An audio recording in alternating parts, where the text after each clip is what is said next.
A exportação de carne bovina no primeiro semestre deste ano alcançou o melhor resultado do histórico no setor. Os dados do Ministério do Desenvolvimento, Indústria, Comércio e Serviços foram compilados e analisados pela Associação Brasileira das Indústrias Exportadoras de Carnes. Quem vai passar esses números agora para a gente é o presidente da ABIEC, Antônio Jorge Camardelli. Presidente, bom dia, seja bem-vindo com a gente aqui ao canal AgroMais, também ao canal Terra Viva, tudo bem? Bom dia, Felipe, tudo bem, tudo graças a Deus, tranquilo.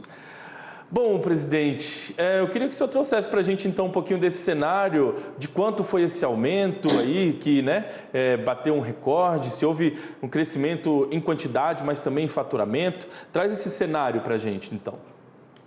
Na verdade, a gente já teve uma surpresa positiva em 22, pelo trabalho efetuado pelo setor e pelo governo. Nós conseguimos fazer uma proteção muito grande, não só ao trabalhador da indústria, como também em relação ao controle de produtos. Então, durante o Covid, o Brasil passou a ser também um grande abastecedor de vários países, né? Inclusive, alguns deles players bastante representativos.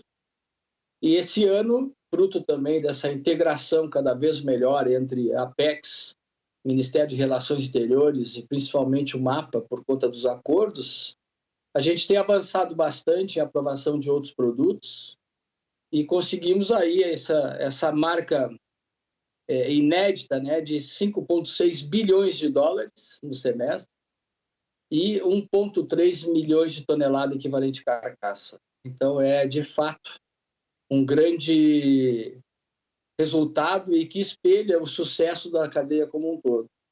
Isso sem contar que o Brasil é o maior exportador de carne do mundo, tem o maior rebanho comercial do mundo e ainda não conseguimos acessar 30% do mercado internacional, que a gente não consegue vender 1 quilo de carne resfriada ainda, nenhum outro item, que são Japão, muito importante, um volume de importação anual de 700 mil toneladas, de preços médios altos, diga-se de passagem, cativo dos americanos e australianos.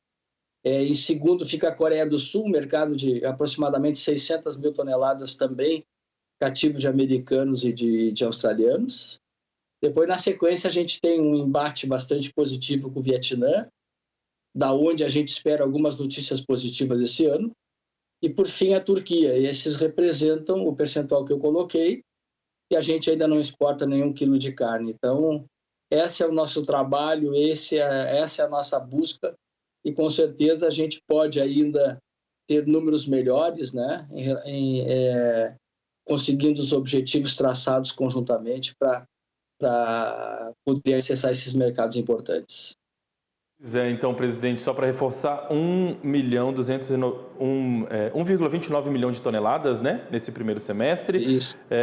E aí 5 bilhões 690 milhões de dólares em faturamento, que também representa um aumento de 17% em relação ao primeiro semestre do ano passado, resultados de fato muito positivos. O senhor falou ali sobre 2022, né, que houve aquela mudança ali em alguns sistemas, algumas questões para poder alavancar o setor. E aí, eu queria justamente saber quais fatores ajudam a gente a entender esse cenário tão positivo nas exportações no primeiro semestre de 2024. Ainda é reflexo dessas mudanças lá promovidas em 2022? Ou existem outros fatores que ajudam a entender esse cenário tão positivo nesse primeiro semestre?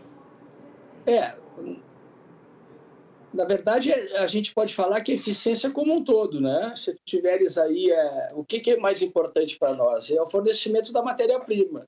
E o produtor, né, sabendo da perenidade do processo, da taxa de sucesso, ele tem tranquilidade na prorrogação de seus investimentos ou na manutenção da sua atividade, né? O que a gente tem feito são verdadeiras ginásticas operacionais para atender esse mercado, né? A gente pode ver aí, nas estatísticas que a gente tem, aparece como entre os 3 primeiros lugares o Emirados Árabes, né, que virou um hub. E, na verdade, hoje o Brasil acho que representa 70% das exportações do Irã Mas como o Irã está fora do acordo nuclear e nenhuma empresa americana, armador, dono de barco, dono de container, a própria moeda pode transitar por conta da saída dos Estados Unidos do acordo, a gente faz essa ginástica de trabalhar abastecendo o Irã via Jordânia, via Dubai e via Turquia, né? Então a gente faz essa operação e essa busca e esse conhecimento do mercado, essa avaliação, a Apex muito bem situada, né? Essa busca por mercados novos, ela também está um item de muita importância, não é só mercados novos. A gente tem muitos mercados abertos, o Brasil exporta para mais de 160 países, e esses mercados, às vezes, nós temos aprovada a carne bovina, mas não temos itens como tripa bovina, como miúdos, né, como processados. Então, o objetivo traçado por nós, conjuntamente com a Apex, com o MAPA e com o MRE, foi exatamente esse, né? Abertura de novos mercados, outros itens em mercados abertos, e o que é muito importante, né? Nós estamos acompanhando de perto essa paridade de abertura de mercados com taxações ou benefícios para outros países. Então, isso a gente pode dar o exemplo da Tailândia, os outros países concorrentes têm um imposto muito menor que o Brasil, e o Brasil, quando abriu, tem 50% de imposto. Então, a gente vem trabalhando nessas 3 linhas e dando sequência nesses itens já comentados, ou seja, né, abertura do mercado, a inclusão de novos itens e essa grande preocupação que é a taxação de mercado. Um exemplo mais recente, nós estamos trabalhando aí para a abertura do mercado do Japão, o ministro Fávaro já esteve lá 2 vezes conosco, junto com a Apex, junto com o Itamaraty, e a taxação americana é 20 e poucos %, e para nós estaria conferindo um percentual de 40%. Então, isso determina que não haja muita competitividade. Então, esse processo nos dá tranquilidade de trabalhar antes da abertura do mercado e entregar um pacote satisfatório para que todo mundo possa ser, no mínimo, competitivo.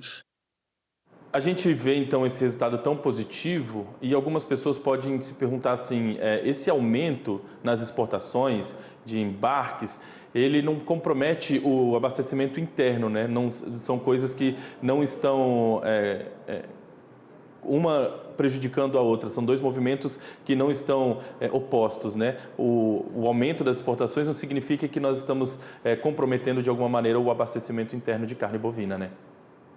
Felipe, ótima a tua pergunta. Se fosse ensaiado, não seria tão bom. O Brasil, é interessante esse dado pelo seguinte, ó, o Uruguai exporta 80% do que ele produz. E os outros países, nenhum país, seja competidor forte ou seja competidor médio, tem o resultado que o Brasil tem. O Brasil nunca exportou, em toda a sua história, um percentual maior que 30%. Ou seja, nós temos disponibilidade de 70% para o mercado interno e 30% de exportação. E isso nos dá tranquilidade para atuar dos 2 lados. A gente pode aumentar o mercado interno e a gente também pode aumentar o nosso percentual para exportação. Esse também é um dos parâmetros da taxa de sucesso. E aí tem outras variantes que, por exemplo, pode ser interpretada hoje, né?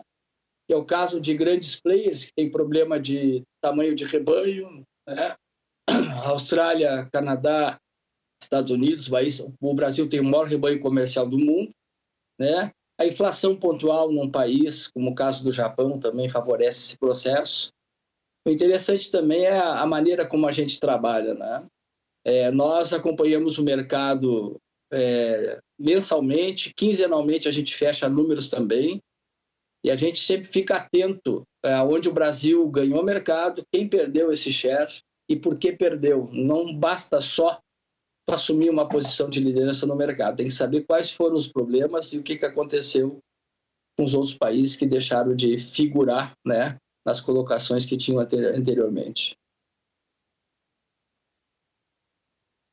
Primeiro semestre, queria saber das expectativas do senhor em relação ao segundo semestre, está apenas começando, a tendência é de números aí parecidos, um desempenho ainda positivo ou de repente uma diminuição nesse ritmo aí dos embarques?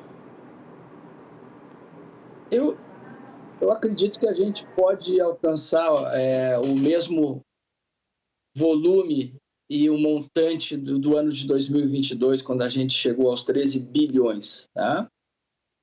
A gente tem acompanhado, outros detalhes comerciais são importantes. Né? Eu estava vendo a estatística que o Chile figura como um dos 10 primeiros, né?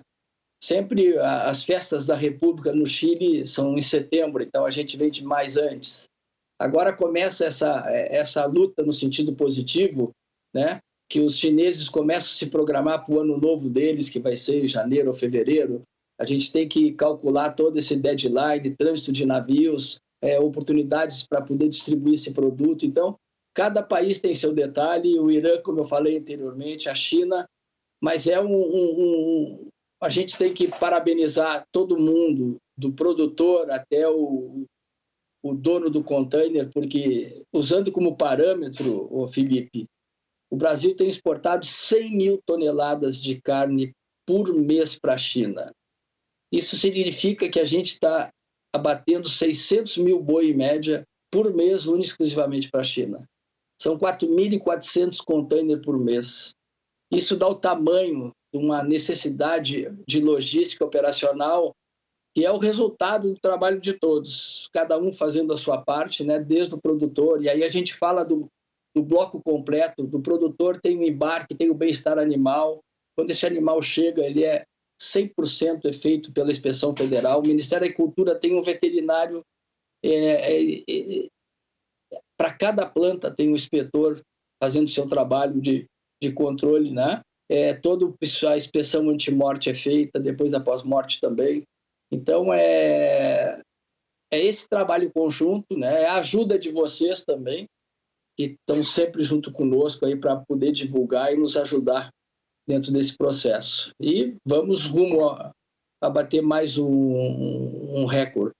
Se tu puderes, depois do programa ou durante o programa, no site da BIEC, a gente tem um exportômetro e ali está colocado, a variação por minuto, por segundo, quantas toneladas e quantos dólares está rendendo cada dia, né, e cada hora e cada minuto. Isso é interessante ver, para a gente ter uma visão atualizada de onde a gente está em relação ao ano e as perspectivas que a gente está almejando para a finalização do ano. Presidente, vou ficar de olho aqui no exportômetro, vou acessar o site aqui já ao longo do programa, mostrar para o pessoal como é que funciona então esse exportômetro no site da BIEC. E no que depender da gente, né, os números só vão crescer, porque a nossa torcida e nosso trabalho é justamente para fomentar aqui o nosso setor da maneira que a gente pode, né, levando a informação para todas as cadeias do nosso setor. Eu queria agradecer demais a sua participação, a gentileza de ter conversado com a nossa audiência na manhã de hoje. Queria desejar aí um ótimo restinho de semana e vamos conversar numa nova oportunidade, presidente. Quando tiver uma novidade sobre esse assunto, sobre outros assuntos, o canal está sempre aberto para o diálogo, viu? Muito obrigado mais uma vez. Eu que agradeço. E ontem foi uma batalha dura aqui em relação à aprovação da carne na cesta básica, mas felizmente tudo deu certo. Um grande abraço para todos e conte conosco.